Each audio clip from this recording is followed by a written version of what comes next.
தேடி உம்மை தேடி உம்மை தேடி உம்மை தேடி தரிசிக்கவே வந்தேன்.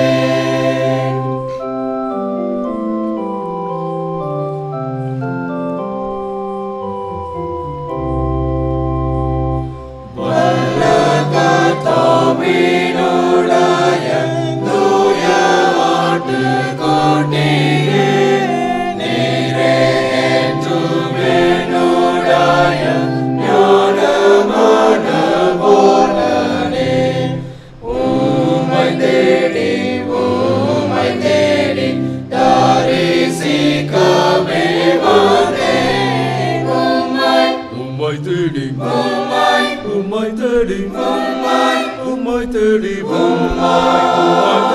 உம்மை தேடி தரிசிக்கவே வந்தேன்.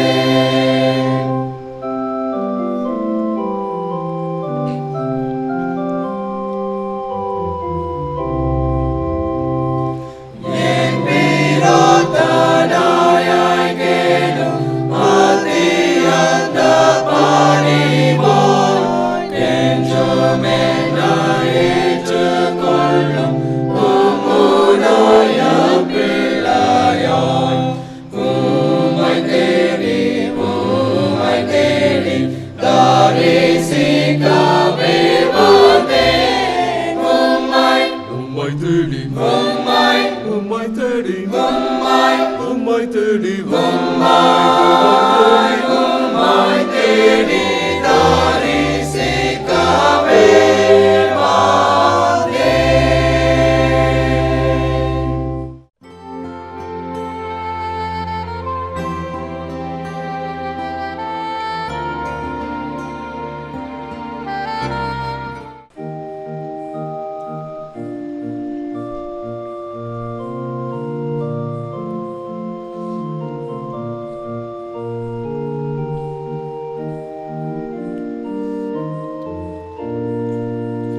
அருள்நாதா நம்பி வந்தேன், நோக்கத்தோடவே கைமாறின்றி என்னை முற்றும் ரட்சிப்பீர்.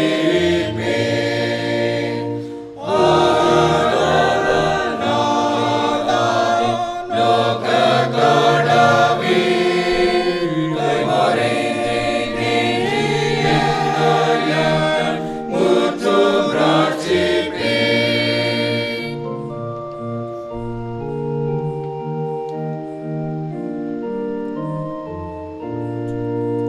தஞ்சமேந்தி நம்பி வந்தேன், திருப்பாதத்தில்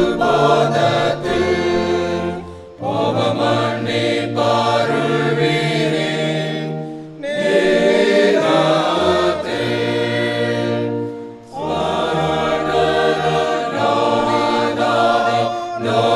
நோக்கத்தோடவே கைமாறின்றி என்னை முற்றும் ரட்சிப்பீர்.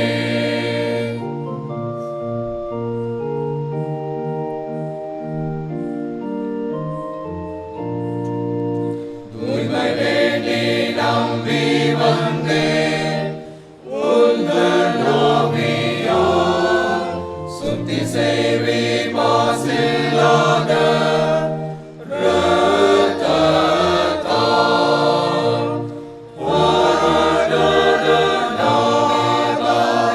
நோக்கத்தோடவே கைமாறின்றி என்னை முற்றும் ரட்சிப்பீர்.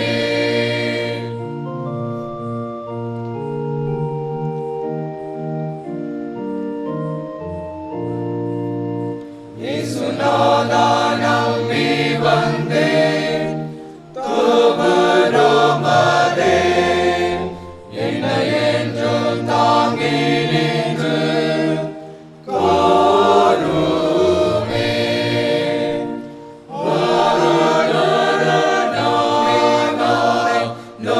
நோக்கத்தோடவே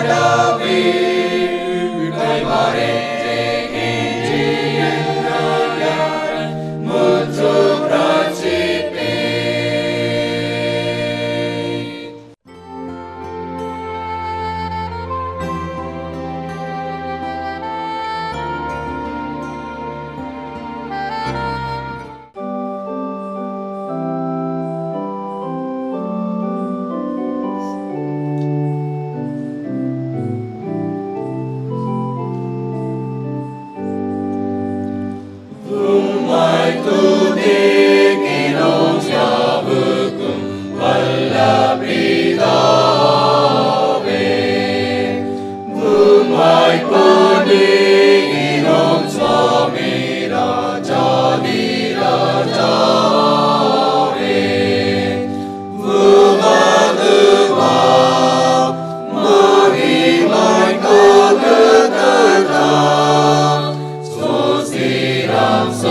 எங்கள் மனு கேளுப்பிதோவினது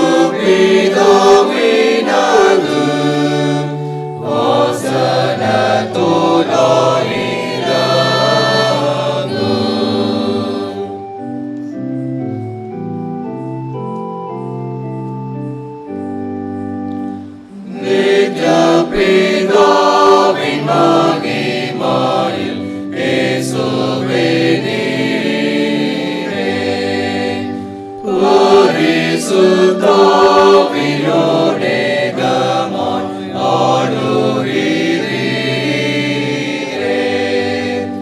வேகமாய் நீர் வஞ்சிக்கப்படுகிறீர் உன்னத கர்த்தரே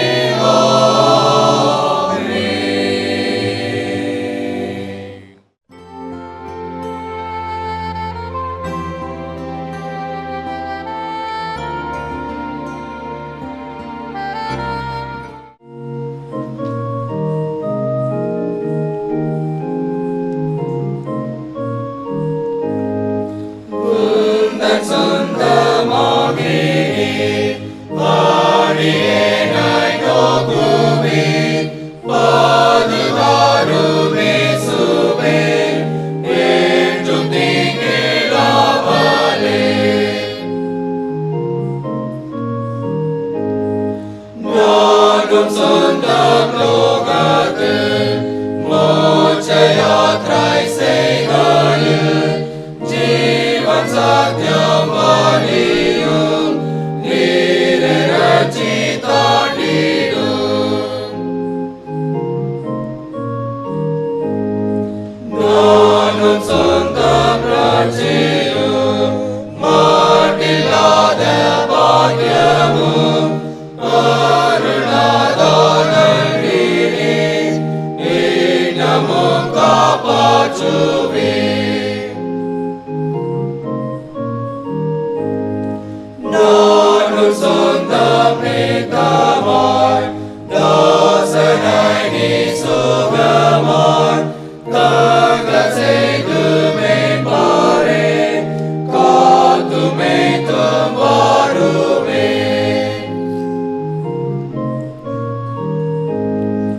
நானும் சொந்தம் தேவாரே வழி காட்டி போஷிப்பே பாவம் நீக்க கழுவும் ஆயுள் மோட்சம் நடத்தும். ஆண்டுடைய பரிசுத்த நாமத்துக்கு மகிமை உண்டாவதாக. இந்த மனமகிழ்ச்சியின் நேரம் என்கிற இந்த நிகழ்ச்சிக்கு உங்கள் ஒவ்வொருவரையும் அன்போடு கூட நாங்கள் வாழ்த்தி வரவேற்கிறோம். இது உங்களுக்கு ஆசீர்வாதமாக இருக்கும் என்பதில் எந்த சந்தேகமும் இல்லை. நீங்கள் நிச்சயம் ஆசீர்வதிக்கப்படுவீர்கள். கர்த்தர் உங்களை நிச்சயம் நடத்துவார். தேவனை நம்பியிருக்கிற பிள்ளைகளை தேவன் ஒருபோதும் அவர் கைவிடவே மாட்டார், வெட்கப்படுத்த மாட்டார். கர்த்தருடைய கிருபை நிச்சயம் உங்களை சூழ்ந்து கொள்ள, உங்கள் குடும்பத்தை சூழ்ந்து கொள்ள வல்லமையுள்ளது. இன்றைய நாளிலும் உங்களுக்கு ஆசீர்வாதமாக இருக்கும்படி ஒரு வசனத்தை வேதத்திலிருந்து வாசிக்கிறேன். யோபுவின் புத்தகம் 36வது அதிகாரம் 7வது வசனத்தை நான் உங்களுக்காக வாசிக்கிறேன். அவர் தம்முடைய கண்களை நீதிமான்களை விட்டு விலக்காமல் அவர்களை ராஜாக்களோட கூட சிங்காசனத்தில் ஏறவும் உயர்ந்த ஸ்தலத்தில் என்றென்றைக்கும் உட்கார்ந்திருக்கவும் செய்கிறார். கர்த்தருடைய பரிசுத்த நாமம் மகிமைப்படுவதாக. தேவன் இன்றைய நாளில உங்களுக்கும் எனக்கும் சொல்லுகிற ஒரு வார்த்தை, அவருடைய கண்கள் நம்மை விட்டு விலகுவதில்லை. நம் மீது அவர் பார்வையா இருக்கிறார். நம் மீது அவருடைய பிரத்யட்சமான பார்வையை கர்த்தர் பதித்திருக்கிறார்.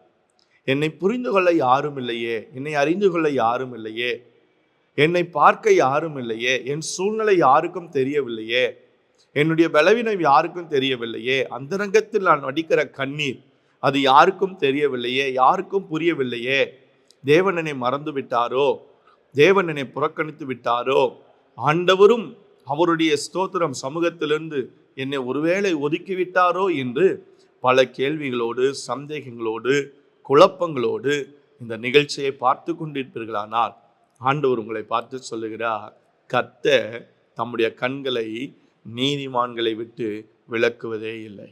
கர்த்தருக்கு ஸ்தோத்திரம் உண்டாவதாக. உங்கள் மீதும் உங்கள் குடும்பத்தின் மீதும் தேவன் தம்முடைய பார்வையை பிரத்யட்சமாய் பதித்திருக்கிற தேவனாய் இருக்கிறார். கர்த்தருக்கு ஸ்தோத்திரம். ஒரு தாய் எப்படி தன்னுடைய குழந்தையின் மேல ஒரு கவனமாய் இருப்பாளோ, ஒரு தகப்பன் எப்படி தன்னுடைய பிள்ளைகளின் மேல ஒரு கவனமாய் இருப்பாரோ, அதே போல அண்ட சராசங்களையும் படைத்த அகிலத்தையும் உருவாக்கின சர்வ வல்லமையுள்ள தேவனாகிய கர்த்தர் உங்கள் மீதும் என் மீதும் அவர் நிச்சயம் அவருடைய பார்வையை பதித்திருக்கிறார். நம்மை அறிந்திருக்கிறார். நம்மை ஸ்தோத்திரம் பலப்படுத்துகிறார். நம்முடைய சூழ்நிலைகளில நம்மை எல்லா நிலைகளிலும் நம்மை உயர்த்துவதற்காக, நம்மை நடத்துவதற்காக கர்த்தர் நீதிமான்களை விட்டு அவருடைய கண்களை விலக்காமல் அவர்கள் மேல தம்முடைய பார்வையை எப்பொழுதும் பதித்தே ஆண்டவர் வைத்திருக்கிறார். கர்த்தருடைய பரிசுத்த நாமத்துக்கு மகிமை உண்டாகட்டும். இந்த வார்த்தையை சொல்லுவது யோபுவின் நண்பர்களான எலிகு என்பவன். ஸ்தோத்திரம். ஆனால் இந்த யோபுவை குறித்து இந்த புத்தகத்தில் நீங்கள் ஆரம்பத்தில் நீங்கள் வாசித்து பார்ப்பீர்களானால், முதலாவது அதிகாரம் 1-2 வசனங்களை வாசித்தால், ஊத்ஸ் தேசத்திலே யோபு என்னும் பெயர் கொண்ட ஒரு மனிதன் இருந்தான். அவன் உத்தமனும் நீதிமானும் சன்மார்க்கனும் தேவனுக்கு பயப்படுகிறவனும் பொல்லாப்புக்கு விலகுகிறவனுமாயிருந்தார். அந்த நீதிமானோடு கர்த்தர் இருந்தார் என்று வேதத்தில் வாசிக்கிறோம். கர்த்தருக்கு ஸ்தோத்திரம். அந்த தேசத்தில் யோபுவை போல இயேசுவை பின்பற்றின ஒரு மனிதன் இல்லை. யோபு குடும்பத்தை போல தேவனுக்கு பலி செலுத்தின ஒரு குடும்பம் இல்லை. தேவனுக்கு பயந்திருந்த ஒரு குடும்பம் இல்லை. நீங்கள் 2வது அதிகாரம் 10வது வசனம், 1 அதிகாரம் கடைசி வசனத்தில் வாசித்து பார்த்தால், இவை எல்லாவற்றிலையும் யோபு தன் உதடுகளினால் பாவம் செய்யவில்லை, தேவனை குறை சொல்லவில்லை, தூசிக்கவில்லை என்று வேதத்தில் சொல்லப்பட்டிருக்கிறது. அவ்வளவு தூரம் தேவனுக்கு பயந்து தேவனுக்காக ஜீவித்த ஒரு நீதிமான், ஒரு குடும்பம், அவனுடைய வாழ்க்கையில் ஒரு புயல் வீசினது. கர்த்தருக்கு ஸ்தோத்திரம் உண்டாவதாக. சில நேரங்களிலே தேவனை உண்மையாய் பின்பற்றி தேவனுக்கு பயந்து கர்த்தருக்காக சில காரியங்களை செய்து, ஊழியத்தை செய்து, தியாகம் எடுத்து, பிரயாசம் எடுத்து, தேவனுக்காக அலைந்து கர்த்தருடைய காரியத்துக்காக உழைக்கிற உங்களுடைய வாழ்க்கையில் சில நேரங்களில் சோதிப்பதற்காக நம்முடைய பயத்தை, தேவன் மேல வைத்திருக்கிற பயத்தை, தேவன் மேல இருக்கிற விசுவாசத்தை, கர்த்தர் மேல இருக்கிற நம்பிக்கையை சோதிப்பதற்காக சில சோதனைகள், சில பாதைகள், கடந்த காலத்தில் சில வேதனைகள் வந்திருக்குமானால், ஸ்தோத்திரம், அதை நிமித்தமாக உங்களுடைய இருதயம் இந்த நிகழ்ச்சியை பார்த்து கொண்டிருக்கும் பொழுது, இவ்வளவும் நான் செய்தேனே, எனக்கு ஏன் இந்த பாடு என்று யோசிப்பீர்களானால், யோபுவுக்கு சொன்ன தேவன், யோபுவினுடைய நண்பனை கொண்டு யோபுவுக்கு சொன்ன கர்த்தர் இப்பொழுது உங்களுக்கும் சொல்லுகிறார், நான் உன்னை மறந்து போகவில்லை. யோபுவே, நீ எனக்காக எவ்வளவு பிரயாசப்பட்டாய், நீதிமானாய் இருந்தாய், ஜெபித்தாய், எவ்வளவு பயந்திருந்தாய், பலி செலுத்தினாய், அறிந்திருக்கிற. ஆகவேதான் சொல்லுகிறேன், என்னுடைய கண்களை நான் உன்னை விட்டு ஒருபோதும் விலக்குவதே இல்லை. கர்த்தருக்கு ஸ்தோத்திரம் உண்டாவதாக. நம்மை மற்றவர்கள் பார்க்காமல் போகலாம், மற்றவர்களுடைய கண்கள் நம் மீது பதியாமல் போகலாம், ஆனால் பரலோக தேவனுடைய கண்கள் நம் மீது பதியாமல் இருப்பது இல்லை. கர்த்தருக்கு ஸ்தோத்திரம் உண்டாவதாக. அவர் நீதிமான்களை விட்டு தம்முடைய கண்களை விலக்குவதில்லை என்று அந்த நண்பனாகிய எலிகு என்பவன் யோபுவுக்கு அவன் சொல்லுகிறான். அப்படின்னு என்ன சொல்ல வாரா? யோபுவே, நீர் நீதிமான் என்பதை நீர் அறிந்திருக்கிறீர். உம்முடைய வாழ்க்கையில் தேவன் பல காரியங்களை செய்கிறார் என்பதையும் நீர் என்ன செய்கிறீர்? அறிந்திருக்கிறீர். இப்பொழுது வந்த இந்த உபத்திரவத்தின் நிமித்தம் நீர் ஒருபோதும் தேவனை என்ன செய்து விட வேண்டாம். உம்முடைய இருதயத்தில் நீர் எதுவும் யோசித்து விட வேண்டாம். ஏனென்றால் அவர் உம்மை போன்ற நீதிமான்களை விட்டு தம்முடைய கண்களை அவர் விலக்குவதே இல்லை என்று அவனுடைய நண்பனை கொண்டு கர்த்தர் யோபுவை தைரியப்படுத்தினார், உற்சாகப்படுத்தினார், ஆறுதல் படுத்தினார். அந்த தேவன் இந்த நிகழ்வை பார்த்து கொண்டிருக்கிற உங்களையும் இந்த நேரத்தில் உற்சாகப்படுத்த, தைரியப்படுத்த, உங்களை ஆறுதல் படுத்த என் கர்த்தர் அவர் விரும்புகிறார். கர்த்தருடைய பரிசுத்த நாமத்துக்கு மகிமை உண்டாவதாக. 1 சாமுவேல் 2வது அதிகாரம் 8வது வசனத்தில் நீங்கள் வாசித்து பார்ப்பீர்களானால் வேதம் சொல்லுகிறது, அவர் சிறியவனை புழுதியிலிருந்து எடுத்து எளியவனை குப்பையிலிருந்து உயர்த்துகிறார். அவர்களை பிரபுக்களோடு உட்காரவும் மகிமையுள்ள சிங்காசனத்தை சுதந்தரிக்கவும் என் தேவன் பண்ணுகிறவராயிருக்கிறார். கர்த்தருக்கு ஸ்தோத்திரம் உண்டாவதாக. எளியவனை, சிறியவனை, மறக்கப்பட்டவர்களை, போராட்டத்தில், பலவீனத்தில், உபத்திரவத்தில் இருக்கிறவர்களை என் கர்த்தர் மறப்பது இல்லை. என் தேவன் மறந்து விடுவது இல்லை. அவர்கள் மீது நோக்கமாயிருந்து அவர்கள் மீது தம்முடைய பார்வையை பதித்து எந்த சூழ்நிலையை அவர்களை உயர்த்த வேண்டும் என்று வெட்கத்திற்கு பதிலாக இரட்டந்தனையான ஒரு மேன்மையை அவர்கள் வாழ்க்கையில் கொடுப்பதற்கு என் கர்த்தர் உண்மையுள்ளவராக இருக்கிறார். கர்த்தருக்கு ஸ்தோத்திரம் உண்டாவதாக. 34ஆம் சங்கீதம் 15வது வசனத்தில் வேதம் சொல்லுகிறது, கர்த்தருடைய கண்கள் நீதிமான்கள் மேல் நோக்கமாயிருக்கிறது. கர்த்தருக்கு மகிமை உண்டாவதாக. அவர் நீதிமான்களை விட்டு தம்முடைய கண்களை விலக்குவதில்லை. கர்த்தர் உங்க மேல அவருடைய கண்கள் நோக்கமாயிருக்கிறது. உங்க குடும்பத்தின் மேல நோக்கமாயிருக்கிறது. நீங்கள் போகிற சகல பாதைகளையும் சகல சூழ்நிலைகளையும் உங்கள் இருதயத்தின் அடி ஆழத்தில் எவரிடத்திலும் இதுவரை விவரிக்காத அழுகையோடு கூடிய சில வார்த்தை வரிகளை கூட என் தேவன் கவனிக்கிறவராயிருக்கிறார். அவர் உங்களை பார்க்கிறார். அவருடைய கண்கள் தேவனை ஸ்தோத்திரம் நீதிமான்களை விட்டு தேவன் ஒருபோதும் விலக்குவதே இல்லை. கர்த்தருக்கு ஸ்தோத்திரம் உண்டாவதாக. நீதிமொழிகள் 15வது அதிகாரம் 3வது வசனத்தில் வாசித்து பாருங்கள். கர்த்தருடைய கண்கள் எவ்விடத்திலும் இருந்து நல்லோரையும் தீயோரையும் நோக்கி பார்த்து கொண்டே இருக்கிறது. கர்த்தருக்கு ஸ்தோத்திரம். தேவனுடைய கண்கள் எவ்விடத்திலும், நீங்கள் எங்கு போனாலும், எங்கு இருந்தாலும், எதை செய்தாலும், எந்த நிலையில் இருந்தாலும் உங்களை கர்த்தருடைய கண்கள் நோக்கி பார்க்கிறது. கர்த்தருக்கு ஸ்தோத்திரம் உண்டாகட்டும். 1 பேதுரு 3வது அதிகாரம் 12வது வசனம், கர்த்தருடைய கண்கள் நீதிமான்கள் மேல் நோக்கமாயிருக்கிறது என்று வேதத்துல வாசிக்கிறோம். 2 நாளாகமம் 16வது அதிகாரம் 9வது வசனம், கர்த்தருடைய கண்கள் பூமி எங்கும் உலாவிக் கொண்டிருக்கிறது என்று வேதத்துல நம்ம வாசிக்கிறோம். கர்த்தருக்கு மகிமை உண்டாவதாக. அப்படியானால் நீதிமான்களை விட்டு அவர் தம்முடைய பார்வையை, தம்முடைய ஸ்தோத்திரம் கண்களை அவர் விளக்காமல் இருப்பதற்கு ஸ்தோத்திரம் நாம் புரிந்து கொள்ளக்கூடிய ஒரு 3 சத்தியங்கள் உண்டு. அதற்கு காரணம் என்ன? ஏன் தேவன் நீதிமான்களை விட்டு ஆண்டவர் தம்முடைய கண்களை விளக்குவதில்லை? நீங்க புரிந்து பாருங்க, யோசித்து பாருங்க.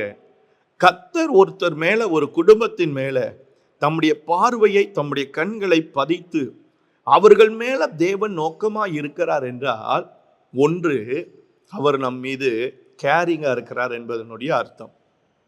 முதலாவது. இரண்டாவது, என்னைய கைட் பண்ணுவதற்காக அவருடைய கண்கள், அவருடைய கைடன்ஸ், அது அதுல தெரிகிறது. ஒன்று கேரிங், இரண்டாவது கைடன்ஸ், மூன்றாவது சில சத்துருக்கள் வரும்போது, சில பிரச்சனைகள் வரும்பொழுது, சில காரியங்களில் நம்ம சிக்குவதற்கான சூழ்நிலைகள் வரும்பொழுது அங்க போகாதே என்று எச்சரிப்பதற்காக his warning, his caring, his guidance and his warning. அவருடைய எச்சரிப்பு, அவருடைய ஸ்தோத்திரம், நடத்துதல், அவருடைய அக்கறை, இந்த மூன்றும் அதில் வெளிப்படுகிறதை பார்க்கிறோம். கர்த்தருக்கு ஸ்தோத்திரம் உண்டாவதாக. ஏன் தேவன் நீதிமான்களை விட்டு தம்முடைய கண்களை விளக்குவதில்லை? முதலாவது, சங்கீத புஸ்தகம் 33ஆம் சங்கீதம் 19வது வசனத்தை நீங்கள் வாசித்து பார்ப்பீர்களானால், பஞ்சத்தில் அவர்களை உயிரோடே காக்கவும் கர்த்தருடைய கண் அவர்கள் மேல் நோக்கமாயிருக்கிறது என்று வேதத்தில் சொல்லப்பட்டிருக்கிறது. கர்த்தருக்கு ஸ்தோத்திரம் உண்டாவதாக. To protect us from the dangerous things or the evil things, தீமையான காரியங்களில் இருந்து நம்மை பாதுகாப்பதற்காக கர்த்தருடைய கண்கள் நீதிமான்கள் மேல் நோக்கமாயிருக்கிறது. அப்போ ஆண்டவர் சொல்றாரு, முதலாவது நம்மை உயிரோடு பாதுகாப்பதற்காக, நம்மை பாதுகாப்பதற்காக எல்லா வல்லடிகளில் இருந்து, கிரியைகளில் இருந்து, சத்துருவின் வல்லமைகளில் இருந்து, வானமண்டலத்தின் கிரியைகளில் இருந்து தேவன் நம்மை பஞ்சத்தில் உயிரோடு பாதுகாப்பதற்காக கர்த்தருடைய கண்கள் நம்ம ஒவ்வொருத்தர் மேலையும் நோக்கமாயிருக்கிறது. கர்த்தருக்கு ஸ்தோத்திரம் உண்டாவதாக. கடந்த நாட்களில் நீங்கள் பாதுகாக்கப்பட்ட விதத்தை யோசித்து பாருங்கள். தேவன் உங்கள் வாழ்க்கையில் அற்புதமாய் உங்களை வழிநடத்தி ஆச்சரியமான அநேக ஆபத்துகளிலிருந்து தேவன் உங்களை விடுதலையாக்கி கொண்டு வந்ததை யோசித்து பாருங்கள். காரணம் என்ன தெரியுமா? உங்களுடைய ஞானம் அல்ல, உங்களுடைய அறிவு அல்ல, உங்களுடைய புத்தி கூர்மை அல்ல. கர்த்தருடைய கரம் உங்களோடு கூட இருந்த ஒரே காரணம், கர்த்தருடைய கண்கள் உங்க மேல, உங்க குடும்பத்து மேல, உங்க பிள்ளைகள் மேல, உங்களுடைய குடும்ப உறுப்பினர்கள் மேல தேவனுடைய கண்கள் இருந்த ஒரே காரணம், கர்த்தர் உங்களை அநேக கிரியைகளிலிருந்து வல்லமைகளிலிருந்து தேவன் உங்களை பாதுகாத்து கொண்டு வந்தார். கர்த்தருக்கு ஸ்தோத்திரம் உண்டாவதாக. தேவன் ஒரு மனிதன் மேல் தம்முடைய கண்களை ஆண்டவர் விலக்காமல் வைத்திருப்பதற்கு காரணம் நம்மை பாதுகாப்பதற்காக. பாதம் கல்லில் இடராதபடிக்கு தூதர்கள் ஏந்தி கொண்டு போவார்கள் என்று வேதத்தில் வாசிக்கிறோம். அப்படி தூதர்களை கொண்டு நம்மை ஏந்துவதற்காக, நம்மை தாங்குவதற்காக, நம்மை பாதுகாப்பதற்காக அவருடைய கண்களை கர்த்தர் நம் மேல வைக்கிறார்.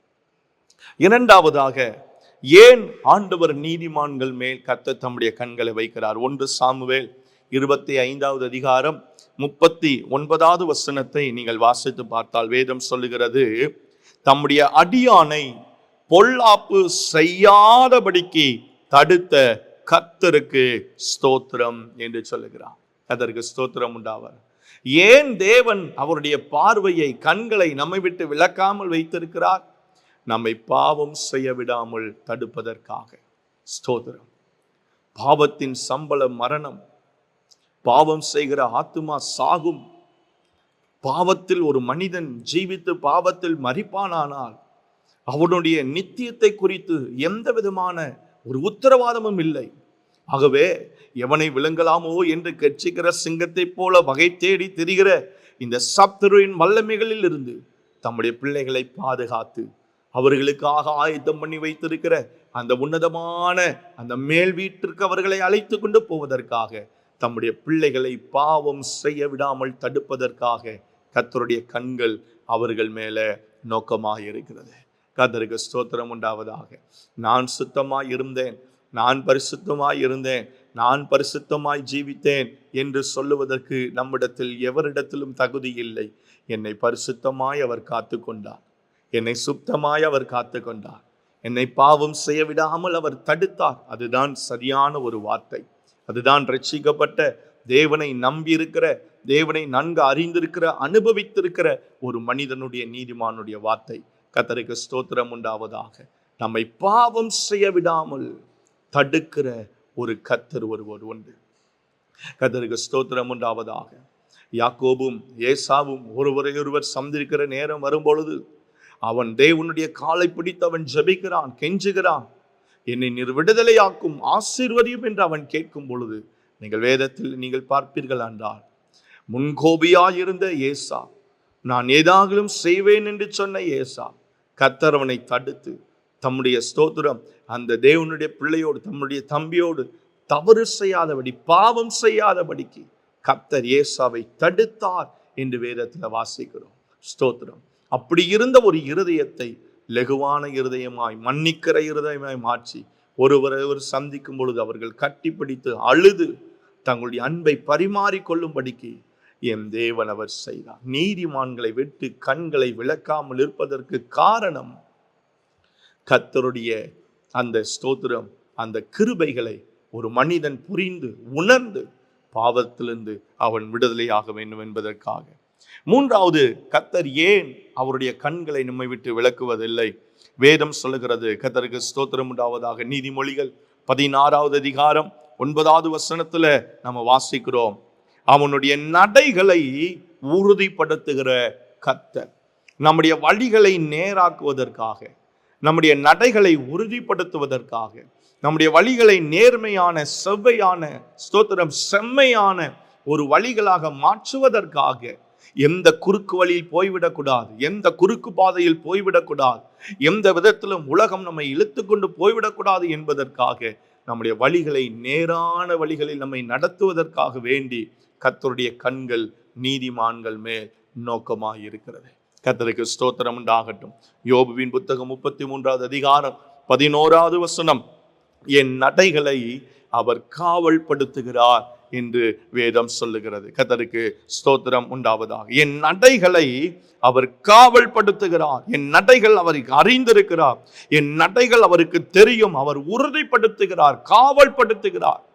கர்த்தருக்கு ஸ்தோத்திரம் உண்டாவதாக. நம்முடைய வழிகளை நேர்மையான வழிகளாக மாற்றுவதற்காக எலியேசர் சொல்லும் போது சொல்லுகிறார், ஆதியாகமத்தில் வாசிக்கிறோம், என்னை நேர்வழியாய் நடத்தி வந்த என் தேவனாகிய கர்த்தர் ஸ்தோத்திரம் உங்களையும் என்னையும் குறுக்கு வழியாய் அல்ல, குறுக்கு பாதையில் அல்ல, குறுக்கு வழியில் முன்னேறுவதற்கு அல்ல, நம்முடைய பாதைகளை நடைகளை நேர்வழியாக்கி நம்மை செம்மைப்படுத்துவதற்காக அவருடைய கண்கள் நம் மீது நோக்கமாக இருக்கிறது.